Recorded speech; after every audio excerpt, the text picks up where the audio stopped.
Good night, dear listener. Tonight I will gently take you away from the noise and rush of the modern world and bring you back hundreds of years into the past.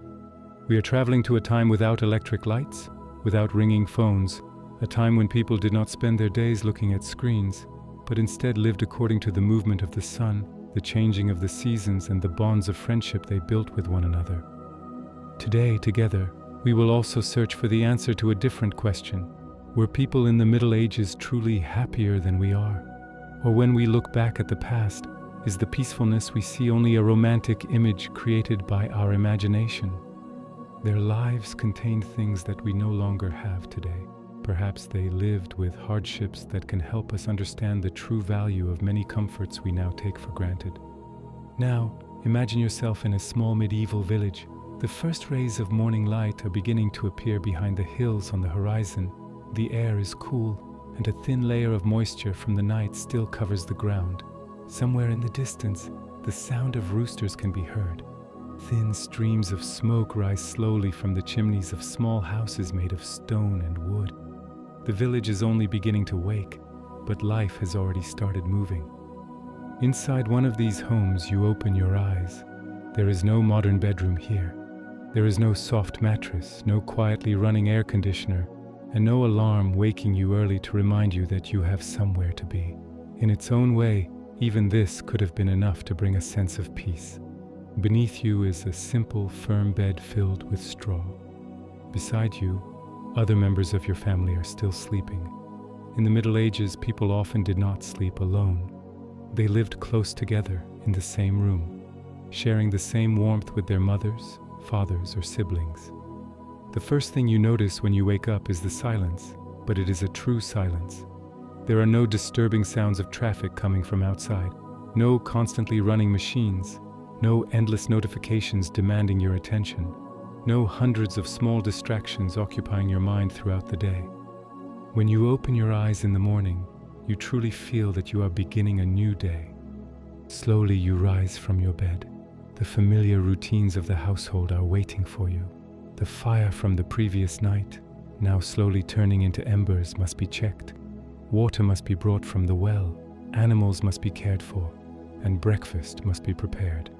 At first glance, this kind of life may seem extremely difficult, because many things that we accomplish today within minutes with the help of modern machines required hours of physical effort in the past. But there was an important difference. In the Middle Ages, people knew that the work they did was directly connected to the life they lived. For example, preparing a loaf of bread was not simply an ordinary kitchen task. That bread was the result of wheat grown in the fields, flour ground at the mill, and hours of careful human effort. A piece of wood was not just fuel. It was a valuable resource that kept families living in simple homes, warm during cold winter nights. People in this world could see the effort behind everything they owned. Today we often use and consume things that make our lives easier, without thinking about how they are produced. We usually do not know the journey of the bread we buy from the market before it reaches our table, where the energy that heats our homes comes from, or how many people work behind the objects we use every day. But medieval people often understood the process from the very beginning. Now imagine stepping outside your home and slowly walking toward the edge of the village. The sun is no longer where it was in the early morning. It has climbed higher and begun to take its place in the sky. People are gradually leaving their homes. A farmer prepares his plow. A woman checks the vegetables growing in her garden. And children stay close to their families as they begin their small daily responsibilities. Everyone has a purpose. Everyone has a reason to begin the day. Perhaps this is where the happiness of medieval people was hidden. Not because they owned more, but because they had a deeper connection with what they already had. Their world existed within a smaller circle, but the people inside that circle were much closer to one another. However, this does not mean the Middle Ages were a perfect, peaceful era where everyone was always happy. There was hunger, famine, deadly diseases, wars, and life was often extremely difficult. Even a child surviving after birth was considered a great fortune. Yet despite all these hardships, the way people viewed the world, their understanding of happiness, and their daily lives often carried a sense of hope that feels different from our own. Today, during this journey, we will not only tell the story of the past, we will also look at ourselves as if through a mirror, because sometimes the stories of people who lived hundreds of years ago can help us recognize the things we may have lost in our modern lives. As the hours continue peacefully, a long day lies ahead of you. And throughout this day, we will discover how medieval people lived, what brought them joy, what caused them worry, and perhaps why they sometimes felt more peaceful than we do today. As you continue walking through the village, you also have the opportunity to observe your surroundings.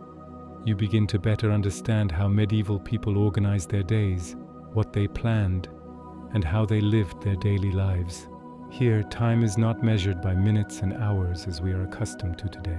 No one waits for an alarm to ring in the morning before waking up, and no one rushes out of the house to make it to a business meeting. Here, the day moves naturally together with the rhythm of the world around them. People wake when the sun rises. Work begins when the roosters start crowing. And as darkness falls, people slowly return to their homes. At first glance, this may seem like a slow and uneventful way of life, but in reality, every moment and every part of the day carries its own meaning. After walking for a while, as you reach the center of the village, you begin to notice the relationships between people. An elderly man standing in front of his house greets everyone who passes by, sharing at least a small moment of connection with each person. A woman offers a small piece of freshly baked bread to her neighbor. A child shares a wooden toy with another child. These may seem like very small and ordinary things. They are perhaps not as significant as the great battles written in history books, or the important decisions made by kings. But here, these simple moments are exactly what create people's everyday happiness. In medieval society, human life was built largely around communities.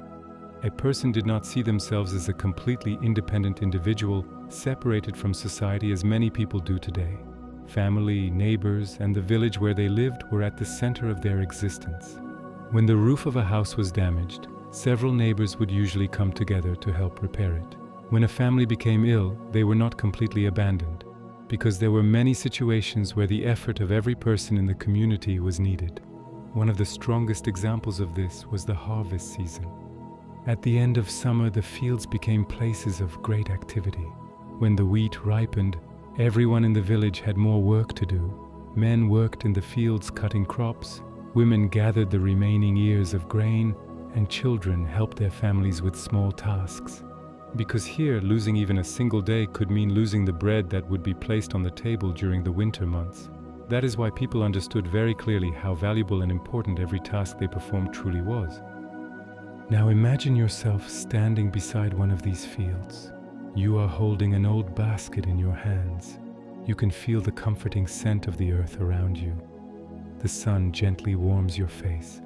The people working in the fields sometimes feel great exhaustion, but at the same time, they believe that being together while doing this work gives them a special kind of strength.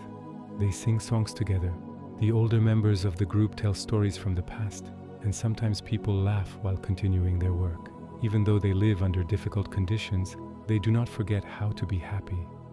Work has never been easy in any era, but here, working is accepted as a natural part of life. One of the greatest challenges many people face today is the loss of connection between their work and their lives. Spending countless hours in front of a computer screen, completing tasks or sending messages can sometimes make people feel disconnected from the real world. A medieval peasant, however, could clearly see what they had done, what they had produced, and how far they had progressed by the end of the day. The seeds they planted grew.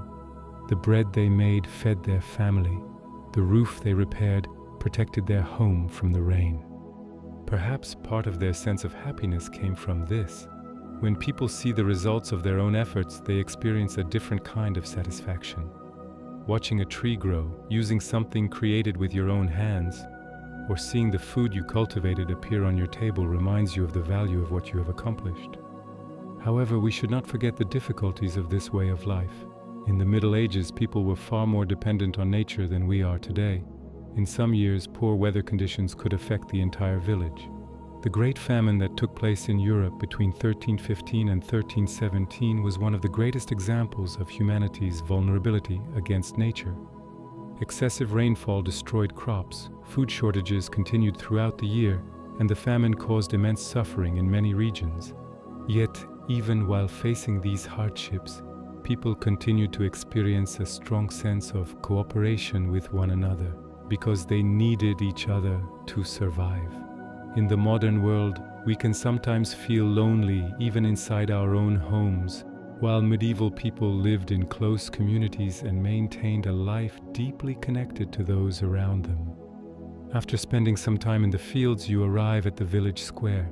You see a small crowd gathered there. A few people are speaking loudly among themselves while others examine the goods brought by a merchant who has arrived at the market. This place, which may appear ordinary, is actually the heart of the village. Here, new information is shared, travelers from distant places meet the villagers, trade agreements are made, and the small details of everyday life come together. The coolness of the morning has now disappeared, and the sun rises higher into the sky with all its warmth. The daily rhythm of the village begins to awaken fully. A long day lies ahead of you. Now, we will step even deeper into this old world and move toward one of the most important elements that shaped the happiness of medieval people, the bonds of family and community. As noon approaches, the village has now completely left behind the peaceful stillness of the morning. The sun spreads its bright and warm light over the stone walls and wooden houses. The people who have been working since the early hours of the morning begin gathering in different parts of the village to take a short break from their tasks. You are quietly watching everything happening around you from one corner of the village square. Here, you begin to realize that life is not actually moving slowly, but rather that it is filled with countless meaningful moments. Everything that is done has a purpose, and every person living in the village has a role assigned to them. Near the square, an elderly woman is sitting in front of a small house. Her hands carry the marks of years of hard work, exhaustion, and experience. She is not only one of the elders of her family, she is also like the memory of the entire village. In medieval societies, elderly people, especially women, were the keepers of knowledge passed down from the past and carried into the future.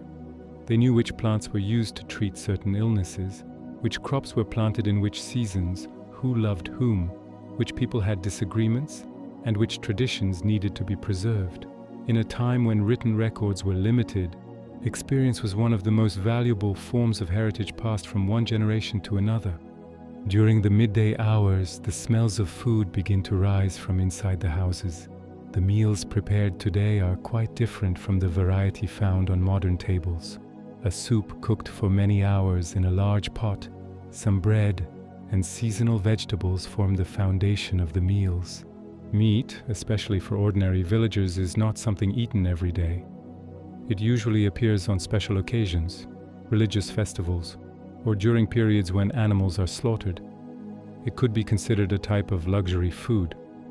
However, people were skilled at preparing filling and nutritious meals with the limited ingredients available to them. Imagine sitting down at the table of a peasant family during lunch. There are no decorative plates or valuable household items on the table. The bowls are carved from wood, the spoons are simple, and all the food placed on the table is shared among everyone. People often eat from the same dish because in this era, eating is not only about satisfying hunger, it is also an opportunity for family members or villagers to spend time together. The tiredness left behind from the day's work, the short and warm conversations, and the bonds between family members become stronger through these small moments. Perhaps a significant part of the happiness felt by medieval people was hidden within these simple gatherings. Today, in large cities, it is possible for people living in the same building to never even know each other. Yet in medieval villages, a person's life was constantly connected with the lives of those around them. Everyone had to remain in contact with one another. Who was sick, who needed help, and who had started a new task was known by the whole community. This communal structure appeared in different forms across various regions of Europe. For example, in England, the manorial system that developed from the 11th century onward became one of the important structures shaping the daily lives of peasants. The Domesday Book, a great survey prepared in 1086 during the reign of King William the Rose of England, provides modern historians with valuable information about the lands, living conditions, villages, and agricultural production capacity of that period. Thanks to these records, we can understand how many people lived in certain areas, what crops were grown, how people worked, and under what conditions they lived. However, this system was certainly not always peaceful. Although peasants worked the land to the fullest extent, they often did not own the land themselves. They lived under the authority of lords or nobles. They were required to give a portion of what they produced as taxes. In fact, some peasants were obligated to work on their lord's fields on certain days of the week. So, beneath the calm appearance of village life, there was actually a world filled with great effort and responsibility. As you look toward the fields beneath the intense heat of the midday sun, you begin to understand this reality more clearly. You realize that the plow in a farmer's hands is not merely a farming tool, but an instrument that determines the future of their family. The food prepared by a woman in the kitchen with limited resources and limited ingredients is not simply an ordinary meal. It is a basic necessity that gives strength and energy to the people working throughout the day. The shoes made by a craftsman are not just an item worn by a villager. They are a necessity that makes life easier for someone who will travel long distances and work in the fields for months. Perhaps one of the reasons medieval people experienced life differently from us was that they could see the results of their actions more directly. They produced directly, consumed directly, and immediately felt the effects of their work in their emotions and daily lives. While many people today may feel like small pieces within enormous systems, medieval people had a more active role in the everyday flow of their own lives. As time quietly passes, the activity in the village square begins to decrease because of the heat. Some people return to the fields after eating lunch and resting for a while others go back to their homes to continue their crafts and household tasks. Children play around the village after completing the small duties given to them. Meanwhile, you step deeper into the lives of these people, trying to observe them more closely and understand their world, because happiness here is not measured only by comfort or living conditions. Sometimes the meaning people give to what they have, the feeling of belonging to a place or to someone, and the connections they build with others can also become an essential part of happiness. As the hours pass, the position of the sun in the sky also begins to change. The light falling over the village now comes from different angles. The bright and warm sunlight of the midday hours slowly transforms into a softer tone. The shadows stretching across the fields and reflecting from the branches of the trees onto the ground announce that the day is moving forward step by step. The people who have been working with effort and dedication since the early morning hours are now reaching the final stages of their tasks. As you walk slowly along the village road, you begin to realize that time here moves differently and feels different. No one is waiting for the day to end as quickly as possible. No one is constantly trying to catch up with the next moment, and no one is in a hurry. People simply do what the moment they are living in requires of them. In a small area at the edge of the village, several women have gathered together. They are deeply engaged in warm conversations, while at the same time sewing wool, linen, and old pieces of fabric in their hands. Although this scene may appear quite ordinary, it is actually an important part of the medieval economy, because the work of women was not limited only to tasks inside the home. In many regions, women's handmade labor formed the foundation of production. The thread spun by a woman would become woven fabric. This fabric would be used for family clothing and sometimes sold at markets, providing a small income for the household. Especially during the 13th and 14th centuries, when England grew stronger through its wool trade, wool production stood at the center of village economies. You walk closer to the women to join their conversation, and you begin to realize that they are not simply working there. They are also talking, smiling, and sharing beautiful stories from the past with one another. In medieval villages, work and social life were not separated by strict boundaries. People often produced things together while also spending time together. Today we often prefer to be alone while doing a task, but during that period, Working collectively was a natural process that allowed people to become closer to one another. During the conversation, one of the women mentions an upcoming wedding. In the village, marriages were not seen only as the union of two individuals. They were often considered important events that strengthened the relationship between two families, and sometimes even between two communities. They were viewed as powerful bonds, sometimes between people and sometimes between entire villages. These weddings required great preparation. Various foods were prepared, new garments were sewn, and neighbors helped each other as much as they could. Of course, not every marriage meant a happy story, and the lives of women in that era were shaped by very different rules and obligations compared to today. However, these ceremonies were among the rare moments when people could come together and share joy despite the difficult conditions of life. A little farther ahead in the village, you see children playing. They have simple wooden toys in their hands. There are no toy stores or electronic entertainment in the modern sense. However, this does not mean children did not have fun. They simply created countless games even with simple stones, listened to stories from older people who came near them, and imitated the work of the adults around them. Although their childhood was different from the childhoods of children today, their imagination worked in the same way. A few pieces of wood, some stones, a piece of rope, or a small piece of cloth could transform into a game that entertained them for hours. At this moment, the sound of bells coming from the small church located above the village can be heard. Religious life held a very powerful place in the daily lives of medieval people. The church was not only a place of worship, it was also one of the centers of social life.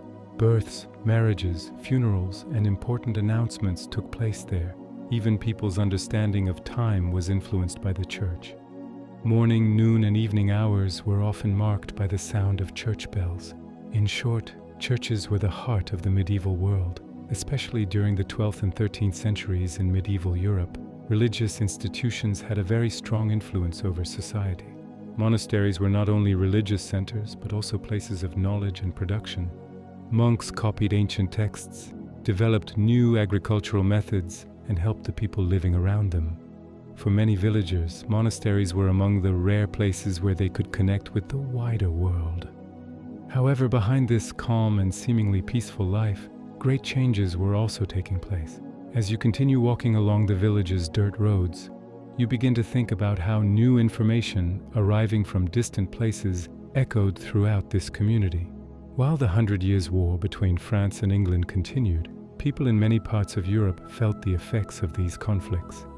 A decision made by a king could appear in a village hundreds of kilometers away as an increase in taxes or the recruitment of soldiers.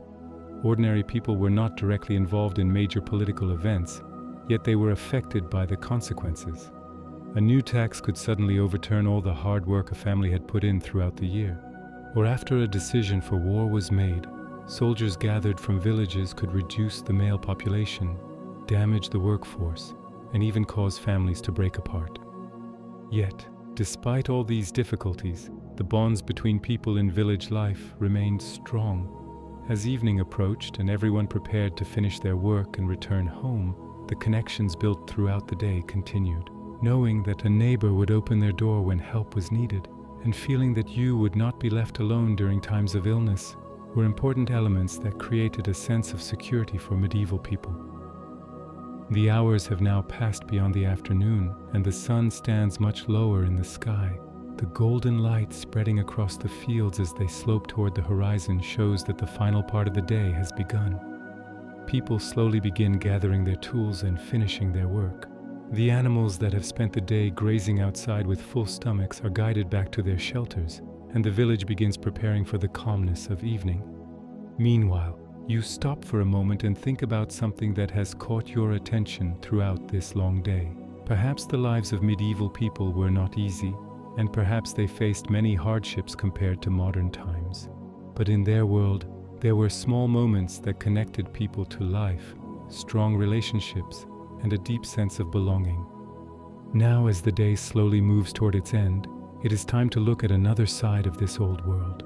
Because happiness was not limited only to working or living together. People celebrated, gathered, feared, told stories, and created small moments of joy for themselves, even within the darkness of long nights. As the sun slowly moves behind the hills, the air begins to grow darker little by little. The activity in the village starts to decrease and everything takes on a different atmosphere. The intense pace of work that continued throughout the day now gives way to a quiet sense of calm. The people working in the fields gather their tools, the animals are brought back into their shelters, and the final preparations are made in the small areas in front of the houses. As you continue walking along the village path, you pay attention to the expressions on people's faces. They are tired, yes. The marks of the day are visible on their hands and bodies. Yet within this tiredness, there is also a strange sense of peace, because at the end of the day, the things they have completed and achieved stand clearly before their eyes. A farmer, as he leaves the field where he began working in the morning, knows what he will do when he wakes up the next day. A woman can directly see the food she prepared and the clothes she made becoming part of her family's life. A craftsman knows exactly who benefits from the object he created with his own hands. Perhaps one of the important differences in the way medieval people understood happiness was hidden here. Even though much of their lives was filled with difficulties, they felt that the things they did had a meaning and purpose. After walking for a while, when you arrive at the village square, you begin to see another side of people's lives during these evening hours. In the brightness of the morning, this place was the center of trade and the latest news. Now, however, it has transformed into a place where people gather for conversations, small meetings, and to release the tiredness of the day. A few people are sitting on wooden benches talking together. Young people joke with one another, while the elderly speak about past years. These moments reveal how medieval people experienced their free time. Today, when most people think of entertainment, they imagine screens, movies, games, or social media. But for medieval people, entertainment was mostly about spending time together, telling stories, listening to music, dancing, playing games, and joining celebrations. All had an important place in people's lives, especially during the long winter nights. Families and neighbors would gather in the same rooms, sit around the fire for hours, share stories, and sing songs together. Some of these stories were passed down through generations. Legends of King Arthur, the adventures of knights, stories of saints, and tales from distant lands nourished people's imagination. Especially with the rise of chivalric culture in Europe during the 12th century, heroic stories from faraway places became highly popular. People experienced adventures they would never encounter in real life through these tales. From a small house located at the edge of the village, you hear the sound of gentle music. Inside, several people are spending time together with simple instruments. Medieval music was not preserved through recordings as it is today. A song could only survive and travel through the people who sang it and those who listened to it. For this reason, music was a powerful tool that connected people during the Middle Ages. The melodies performed at weddings, harvest celebrations, or religious festivals became part of the shared memory of the community.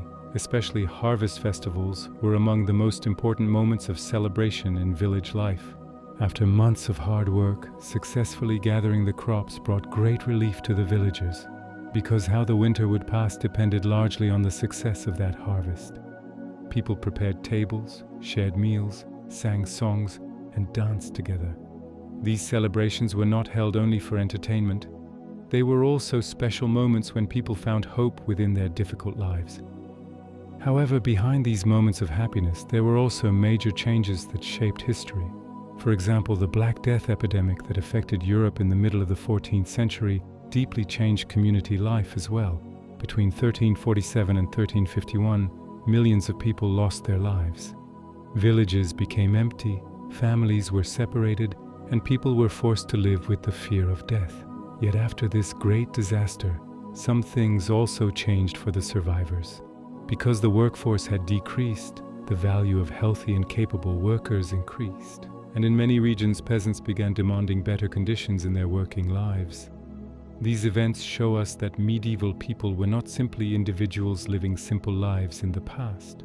They were also people who adapted to changing circumstances, thought about the future, carried worries and fears, and dreamed of living under better conditions. Their joys and fears were much closer to those of people today than we might imagine. The coolness of the evening has now begun to settle deeply over the village. Most people have returned to their homes, eaten their evening meals, and lit their fires. Smoke rises from the chimneys into the darkening sky. The lively paths where children played, women talked together, and men walked back and forth from the fields just a few hours ago have now become quiet.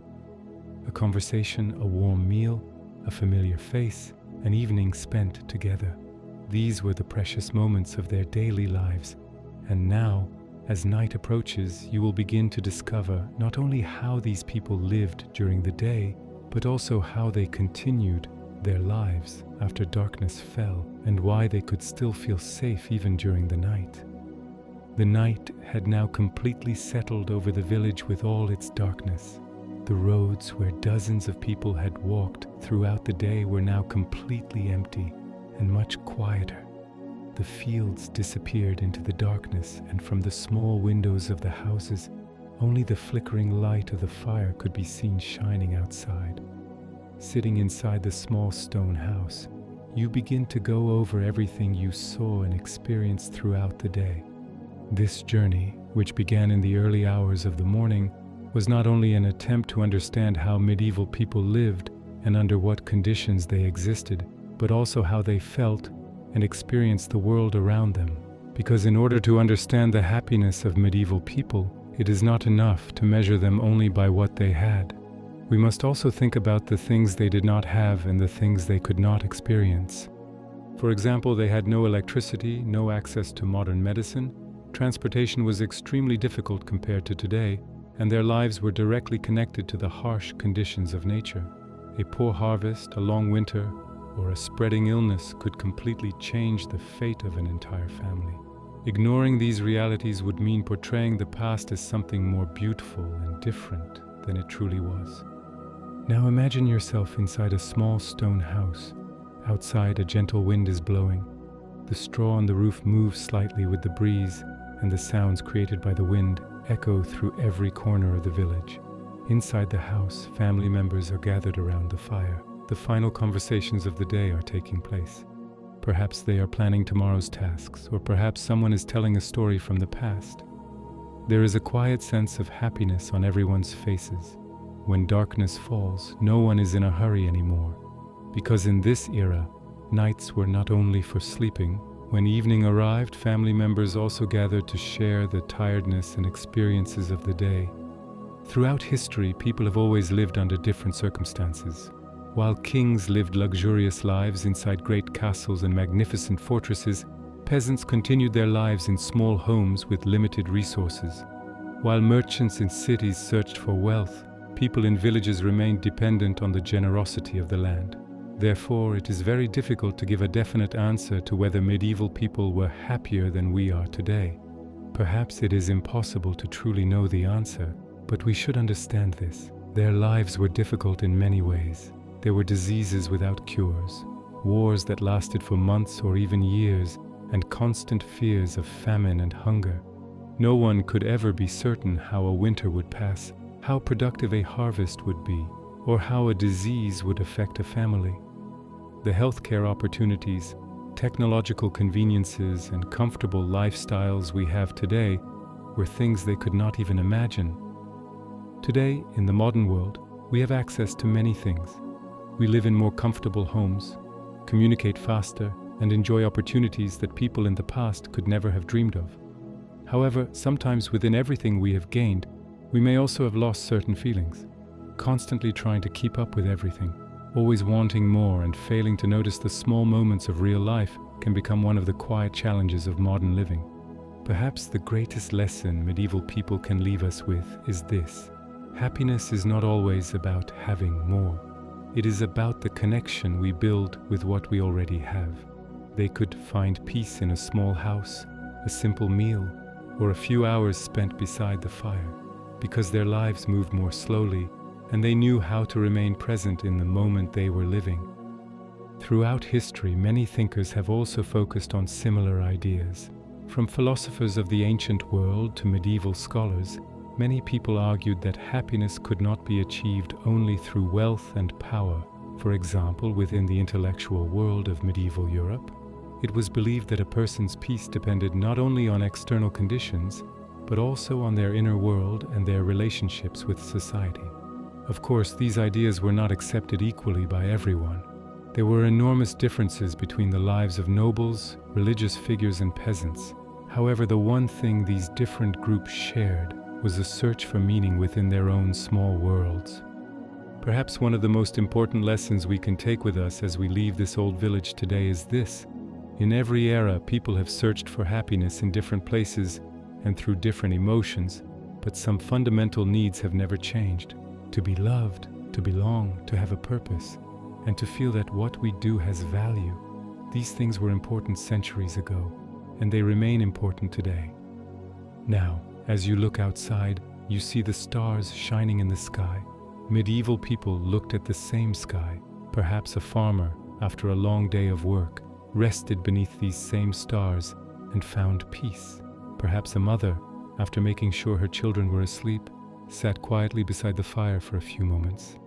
Perhaps a craftsman thought about the work he would do the next day and the earnings he had made at the end of the day. Hundreds of years may have passed, but some human emotions have remained the same. As you look at the sky with these thoughts in your mind, the night grows deeper, and the last flames of the fire slowly become smaller. The fire that burned strongly hours ago is now turning into glowing embers. The inside of the house reaches a gentle and comforting warmth, and everyone begins preparing to rest. Tomorrow, the sun will rise again, the fields will be visited again, bread will be prepared again, and the animals will be cared for once more. Life will continue within the same cycle, but the stories of these people will continue reminding us of certain truths even hundreds of years later. We should not think of history only as the story of kings, wars, and great events. History is also the story of people who woke up early in the morning to work for their families, mothers who raised their children, farmers who cultivated the land, and millions of individuals who quietly continued their lives. Tonight we took a short journey into their world together. We experienced an ordinary day in a medieval village, from the first light of morning to the silence of night. Sometimes what makes people happy is not the size of what they own, but their ability to recognize the value of the small things within their lives. Now close your eyes and allow yourself to become part of the silence of this old world. Imagine the gentle wind passing between the stone houses, the distant sounds of the night, and the peaceful crackling of the fire. In our next journey through history, we will open the door to another time. Good night, dear listener. Sweet dreams.